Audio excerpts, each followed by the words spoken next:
Hi friends. Welcome to Chanakya stock days. ఈ వీడియోలో చాలా గ్యాప్ వచ్చింది కదా.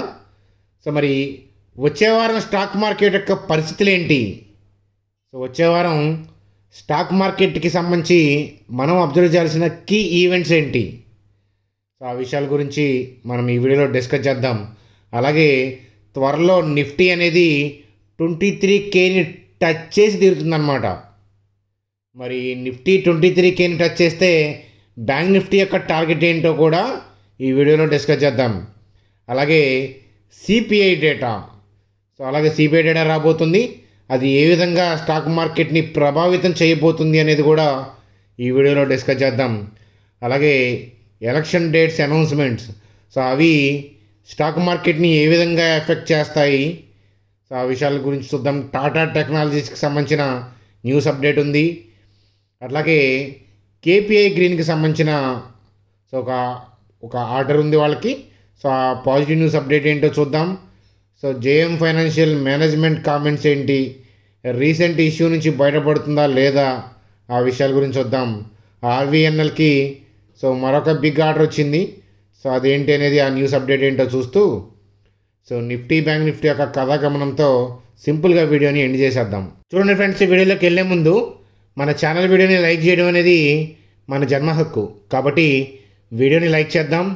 అలాగే చాలా గ్యాప్తో మనం వీడియో చేస్తున్నాం కాబట్టి ప్రతి ఒక్కళ్ళు ఏంటంటే వీడియోని షేర్ చేయడం మర్చిపోవద్దు. అట్లాగే ఏంటంటే వీడియో అయిపోయినాక మీ అభిప్రాయాల్ని కామెంట్ చేయండి.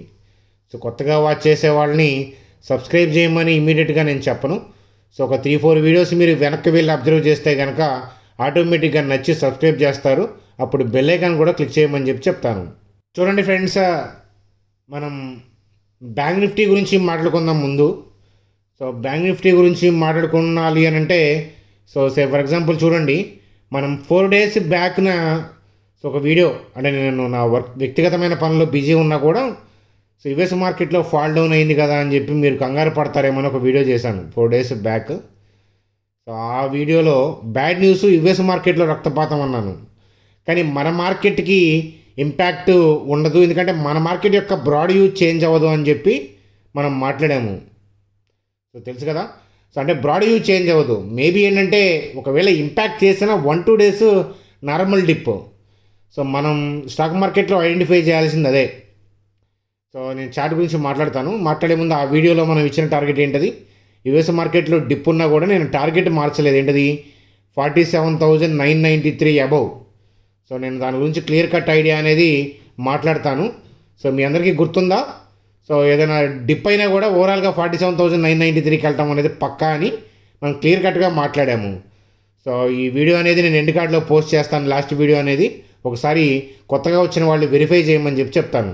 చూడండి ఫ్రెండ్స్, మనం బ్యాంక్ నిఫ్టీ యొక్క చార్ట్ చూస్తున్నాము. సండే కదా, మనకి వీకెండ్. మళ్ళీ రేపు మార్కెట్ స్టార్ట్ అవబోతుంది.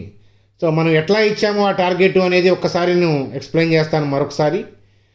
చూడండి, 47,993 అబవ్ ఎందుకు మాట్లాడానంటే 47,993, 48,304 ఇది జోను కదా. చూడండి, ఈ గ్రీన్ క్యాండిల్ ఇక్కడ డోజీ కైండ్ ఆఫ్ క్యాండిల్ కనిపిస్తుందా? ఆ క్యాండిల్ నుంచి మనకి హ్యూజ్ గ్యాప్ డౌన్ ఉంది.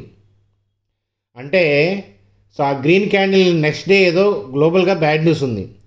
గ్లోబల్ క్యూస్ ఎఫెక్ట్ అవటం కానీ మన గిఫ్ట్ నిఫ్టీ కూడా ఎఫెక్ట్ అవటం వల్ల కానీ మార్కెట్ గ్యాప్ డౌన్లో ఓపెన్ అయింది. ఆ రోజు గ్యాప్ డౌన్లో ఓపెన్ అయ్యి కిందకి వెళ్ళింది.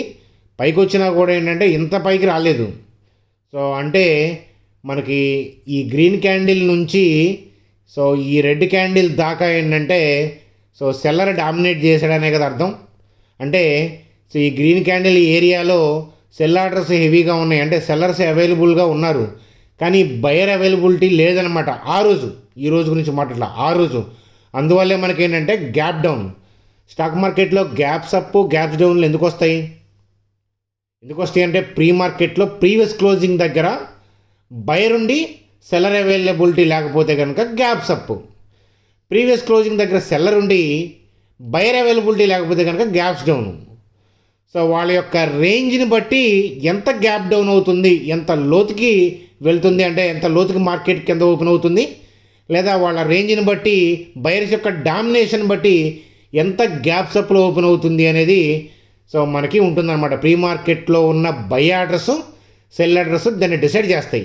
సరే, ఈ వీడియోకి మనం తెలుసుకోవాల్సిన నాలెడ్జ్ ఏంటంటే గ్యాప్ డౌన్ అయింది కాబట్టి ఇక్కడ సెల్లర్ డామినేట్ చేసే ఏరియా, అంటే సెల్లర్ ఆర్డర్స్ రిలీజ్ చేశారు కానీ బయర్ లేడు.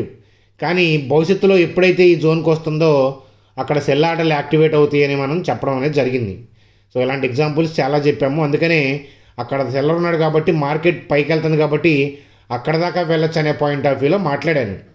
సరే, యూఎస్ మార్కెట్లో బ్యాడ్ అయినా 1-2 డేస్ ఏదైనా డిప్ అవ్వచ్చేమో కానీ మన మార్కెట్ యొక్క బ్రాడ్ వ్యూ కదలదు అని చెప్పాను. సో మనం ఎప్పుడు కూడా అదే డే యూఎస్ మార్కెట్లు రెడ్ అయినా కూడా అదే రోజు టార్గెట్ హిట్ చేస్తుంది ఎట్లాంటి మాటలు మాట్లాడకూడదు. అది ఎవరూ చెప్పలేరు అట్లా. కాకపోతే డైరెక్షన్ అనేది, అంటే బ్రాడ్ వ్యూ అనేది మారదు అనేది మనకి ఇంపార్టెంట్ అనమాట. సో లాంగ్లో ఉంటే లాంగ్లోనే ఉండాలి అంతే. సో మనకి బ్రాడ్ వ్యూ మారదు అనే పాయింట్ ఆఫ్ వ్యూలో మనం మాట్లాడాము. కానీ అదృష్టవశాత్తు ఏంటంటే గ్యాప్ డౌన్ అయినా కూడా ఆ రోజు రెచ్చిపోయి మళ్ళీ ఏంటంటే ఆ జోన్కి వచ్చింది. మనం ఏదైతే 47,993, 48,304 మార్క్ చేసామో ఆ జోన్కి వచ్చిన తర్వాత మీకు క్యాండిల్ చూసారా, బక్ చిక్కింది. సో అంటే అక్కడ సెల్ ఆర్డర్స్ యాక్టివేట్ అవుతున్నాయి. ఆ నెక్స్ట్ డే కూడా చూసారా, పైకి వెళ్ళడానికి ట్రై చేసినా కూడా so red. So that does not mean ఏంటంటే మార్కెట్లో సెల్లింగ్ జరుగుతుంది అనేది కాదు. సో కింద నుంచి లాంగ్స్లో ఉన్నారు, పైన వాళ్ళ ఆర్డర్స్ ఆల్రెడీ ప్రీవియస్గా మనం చూపించాం కదా, గ్యాప్ డౌన్ అయినప్పుడు ఆర్డర్స్ సెల్ ఆర్డర్స్ ఉన్నాయి. సో ఆల్రెడీ సెల్ ఆర్డర్స్ ఉన్నాయి కాబట్టి కింద నుంచి లాంగ్స్లో ఉన్నారు కాబట్టి సో వాటిని ప్రాఫిట్ బుకింగ్ జోన్గా మార్చేసుకుంటారు. అంటే సపోజ్ ఇలా బై చేసుకుంటా ఒక 10,000 లాట్స్ బై చేశారనుకోండి, అంతే కదా. ఇన్స్టిట్యూషనల్ ప్లేయర్స్ ఎప్పుడు కూడా 1 లాట్ 2 లాట్స్ కాదు కదా, వేలలో బై చేస్తారు. సో ఇలా బై చేసుకుంటా వచ్చారనుకోండి ఒక 10,000 లాట్స్. సో ఇక్కడ ఆల్రెడీ సెల్ ఆర్డర్స్ ఉన్నాయి కాబట్టి ఒక 2,000 లాట్స్ వాళ్ళు ఏంటంటే సెల్ చేస్తారు. అంటే ఈ 10,000 లాట్స్ బై చేసి ఒక 2,000 లాట్స్ సెల్ చేయడం వల్ల ఈ ఏరియాలో అప్పుడు ఏమవుతుందంటే ప్రాఫిట్ బుకింగ్ అవుతుంది. అంతే కదా, కంటిన్యూగా బై చేయడం సాధ్యం కాదు కదా. ఈ ప్రాఫిట్ బుకింగ్ చేసుకున్నారు కాబట్టి మళ్ళీ ఏంటంటే ఈ జోన్ని దాటి బ్రేక్అవుట్ వచ్చి ఆల్ టైమ్ హైకి దూసుకుపోతారు, అందులో సందేహం లేదు అని చెప్తాను. కాబట్టి సో బ్యాంక్ నిఫ్టీ అనేది it is aiming for a breakout. ఇంత ఖచ్చితంగా ఎలా చెప్పగలిగాము అని అంటే సింపుల్. సో జీడిపి నెంబర్స్ చాలా ఎక్స్ట్రాడినరీగా పోస్ట్ చేశారు, అంటే వచ్చాయి. సో మరి ఎక్స్ట్రాడినరీగా వచ్చినప్పుడు ఏంటంటే చిన్న చిన్న బ్యాడ్ న్యూస్లు గ్లోబల్గా ఏదైనా వచ్చినా, లోకల్గా ఏదైనా చిన్న చిన్న వచ్చిన వాటికి ఏంటంటే మార్కెట్ యొక్క డైరెక్షన్ అనేది చేంజ్ అవ్వదు.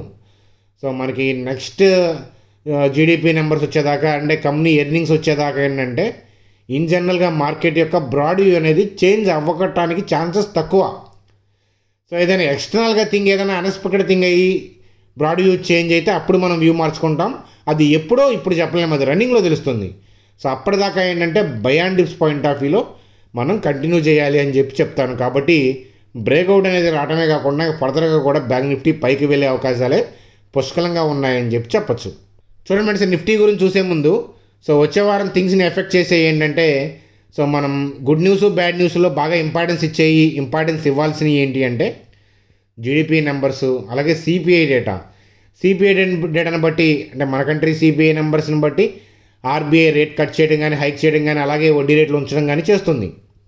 అలాగే యూఎస్కి సంబంధించిన సిపిఐ నెంబర్స్ని బట్టి సో యూఎస్లో సెంట్రల్ బ్యాంక్ అయిన ఫెడరల్ రిజర్వ్ బ్యాంక్ కూడా డెసిషన్ తీసుకుంటుంది. అయితే సో రెండింటికి ఇంపార్టెన్స్ ఉంది కదా. US federal reserve bank decision మీద చాలా సెంట్రల్ బ్యాంక్స్ డిపెండ్ అయి ఉంటాయి. ఏంటంటే సో వాటిని బేస్ చేసుకొని డెసిషన్ తీసుకుంటూ ఉంటాయి. అలాగే యూఎస్కి సంబంధించిన ఇన్వెస్టర్లు వేరే వేరే కంట్రీల్లో, ఎస్పెషల్లీ మన ఎమర్జింగ్ కంట్రీస్లో వాళ్ళ ఇన్వెస్ట్మెంట్ వాటా చాలా ఎక్కువ కాబట్టి ఇంపాక్ట్ ఉండే అవకాశాలు ఉంటాయి కాబట్టి అవి అబ్జర్వ్ చేయాలి. సో వచ్చే వారం సిపిఐ నెంబర్స్ మనవి వాళ్ళవి మార్చి 12న వస్తున్నాయి. సో యూఎస్కి సంబంధించిన సిపిఐ నెంబర్స్ కాదా అలా ఉంచండి. మన యూఎస్కి సంబంధించిన సిపిఐ నెంబర్స్ కాకుండా మనకు సంబంధించిన సిపిఐ నెంబర్స్ ఏంటంటే ప్రీవియస్ మంత్తో కంపేర్ చేస్తే కొంచెం ఎక్కువ వచ్చే అవకాశాలు ఉన్నాయి. ఎందుకంటే క్రూడ్ ఆయిల్, ఫుడ్ ప్రైస్లను బట్టి మనం చెప్పొచ్చు అనమాట.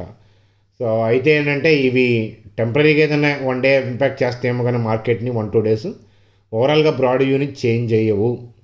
సో ఎందుకంటే జీడిపి నెంబర్స్ అంత స్ట్రాంగ్గా పోస్ట్ చేశారనమాట, అదనమాట. సో అదనమాట మనకి ఇక్కడ సిపిఐ డేటా మాత్రమే కీ ఈవెంట్.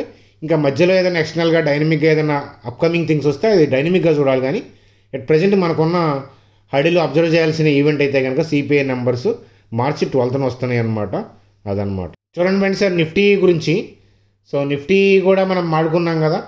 సో నిఫ్టీ అయితే ఆల్ టైమ్ హై దాటి మళ్ళీ బ్రేక్అవుట్ వచ్చింది. సో మళ్ళీ పైకి వెళ్ళడానికి సిద్ధంగా ఉంది. మధ్యలో 1-2 డేస్ ఏదైనా డిప్ అవుతూ ఉంటాయి, అవి వేరే ఆటలు దొరక కూడా డిప్ అవుతూ ఉంటాయి, కంటిన్యూగా పైకి వెళ్ళలేదు కదా. కానీ ఓవరాల్గా మార్కెట్ అనేది it is aiming for 23K అని చెప్తాను.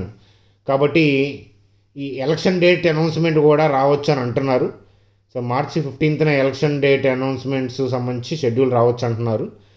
సో ఎలక్షన్ డేటు సుమారుగా ఏప్రిల్ 19th ఉండొచ్చు అని అంటున్నారు. ఈ ఊహాగానాలే కానీ ఎలక్షన్ కమిషన్ అఫీషియల్గా డిక్లేర్ చేసేదాకా మనం ఏం చెప్పలేం. ఆ అనౌన్స్మెంట్ వచ్చిన తర్వాత మార్కెట్లో వోల్టాలిటీ అనేది ఉండే అవకాశాలు ఉంటాయి. కాకపోతే broad view of stock market డైరెక్షన్ని మార్చకపోవచ్చు అనేది నా అంచనా అనమాట. కానీ అప్పుడు రన్నింగ్లో ఏదైనా డెసిషన్స్ ఉంటే మనం అప్పుడు రన్నింగ్లో తీసుకోవాల్సి వస్తుంది. ఎట్లాంటివి తెలియాలి అని అంటే, రన్నింగ్లో అప్డేట్స్ కోసం ఏదైనా థింగ్స్ చూడాలంటే మీరు టెలిగ్రామ్ గ్రూప్లో ఇస్తాను. ఏదైనా నా వ్యూ మార్చుకుంటే టెలిగ్రామ్ గ్రూప్లో జాయిన్ అవ్వాలంటే మీరు ఫ్రీగా జాయిన్ అవ్వచ్చు. మీరు చూస్తున్న వీడియో కింద డిస్క్రిప్షన్లో ఉంది. అది ఈ టెలిగ్రామ్ గ్రూప్లో జాయిన్ అయ్యి ఈ లింక్ ద్వారా, అలాగే ఛానల్కి సబ్స్క్రైబ్ చేసి బెల్ ఐకాన్ క్లిక్ చేసి స్టిక్ అయి ఉంటే సో మీకు ఎప్పుడు కూడా ఇబ్బంది ఉండదు అని చెప్పి చెప్తానమాట. అలా పనిలో పనిగా వీడియోని లైక్ చేయడం మర్చిపోవద్దు. చూడండి ఫ్రెండ్స్, న్యూస్ అప్డేట్స్లో ఆర్వీఎన్ఎల్కి సంబంధించి, so RVNL URC joint venture gets LOA అంటే letter of acceptance for a project of worth 543 crores అనమాట. మధ్యప్రదేశ్ మెట్రో రైల్ కార్పొరేషన్కి సంబంధించి ఇది ఆర్వీఎన్ఎల్కి పాజిటివ్ న్యూస్ అప్డేట్ అని చెప్పొచ్చు. అట్లా అని వెళ్ళి ఇమీడియట్గా కొనమని నేను చెప్పట్లేదు. సో మీన్స్ కేపీఐ గ్రీన్ ఎనర్జీకి సంబంధించి సో వాళ్ళకి ఏంటంటే ఆర్డర్ వచ్చింది, solar power projects from Aditya Birla group. So ఇది కేపీఐ గ్రీన్కి పాజిటివ్ న్యూస్ అప్డేట్ అని చెప్పొచ్చు. సో మీన్స్ అలాగే Tata Technologies signed MOU with Telangana government. So advanced technical skill training centres. So regarding in centres training centres in 65 industrial training institutes in the state. ఓకేనా. So అది Tata Technologies MOU చేసుకుందనమాట. టాటా టెక్నాలజీస్కి positive news update అని చెప్పొచ్చు. అట్లా అని కొనమని కాదు, జస్ట్ ఒక న్యూస్ అప్డేట్స్ అంతే. చూడండి, అలాగే జేఎం ఫైనాన్షియల్ రీసెంట్గా ఏంటంటే ఆర్బీఐ రెస్ట్రిక్షన్స్ విధించింది. మీ చూసాం కదా, షేర్స్ వాటిని తాకట్టు పెట్టుకొని మనీ ఇవ్వకూడదు అనే పాయింట్ ఆఫ్ వ్యూలో షేర్స్ డెబెంచర్స్ అట్లా. సో అలాగే ఏంటంటే ఇక్కడ వీళ్ళు ఏం చెప్తున్నారంటే fully cooperate with SEBI in probe in to public issue of debt securities అని చెప్తున్నారు. అంటే మేనేజ్మెంట్ సైడ్ నుంచి పెద్ద ఆ డెసిషన్స్ వల్ల పెద్ద ఇంపాక్ట్ ఉండవనే పాయింట్ ఆఫ్ వ్యూలో చెప్తున్నారు. మేము ఏమి రూల్స్ని వైలేట్ చేయలేదు అనే పాయింట్ ఆఫ్ వ్యూలో చెప్తున్నారనమాట. జేఎం ఫైనాన్షియల్ మేనేజ్మెంట్ కామెంటరీగా చూడండి ఫ్రెండ్స్, అది మనకి ఈరోజు వీడియో. సో ఓవరాల్గా మార్కెట్లో అయితే కనుక 23K వైపు వెళ్తుంది. 23Kకి వెళ్తున్నానంటే అటువైపు వెళ్తుంది. మధ్యలో ఏదైనా డెసిషన్ చేంజ్ చేసుకుంటే నేను టెలిగ్రామ్ గ్రూప్లో అప్డేట్ ఇస్తాను. మార్కెట్ డెసిషన్ చేంజ్ చేసుకుంటే అప్పుడు ఎప్పుడు చేంజ్ చేసుకుంటుంది అనేది మనం ఇప్పుడు చెప్పలేం కదా. అందువల్ల అవి డైనమిక్ థింగ్స్ అప్పుడు చూసుకోవాలి. అప్పటిదాకా ఏంటంటే buy and dips point of వ్యూలోనే ఉండడం అనేది కరెక్ట్ అనేది నా వ్యక్తిగతమైన అభిప్రాయంగా చెప్తాను. వీడియోలో చెప్పేవన్నీ కూడా నా వ్యక్తిగతమైన అభిప్రాయాలు. అందువల్ల మీ ఫైనాన్షియల్ అడ్వైజర్ని కలిసి డెసిషన్ తీసుకోండి. మీకు ఏదైనా క్వెరీస్, కామెంట్స్ అట్లాంటివి ఏదైనా ఉంటే కనుక కామెంట్ సెక్షన్లో మీ అభిప్రాయాలను లేదా మీకు ఏదైనా క్వెరీస్ ఉంటే అడగగలరు. దాన్ని బట్టి నేను రిప్లై అవ్వటం లేదా నెక్స్ట్ వీడియోస్లో క్లారిటీ ఇచ్చే ప్రయత్నం అనేది చేస్తాను. అందాక బై ఫ్రెండ్స్, గుడ్ డే.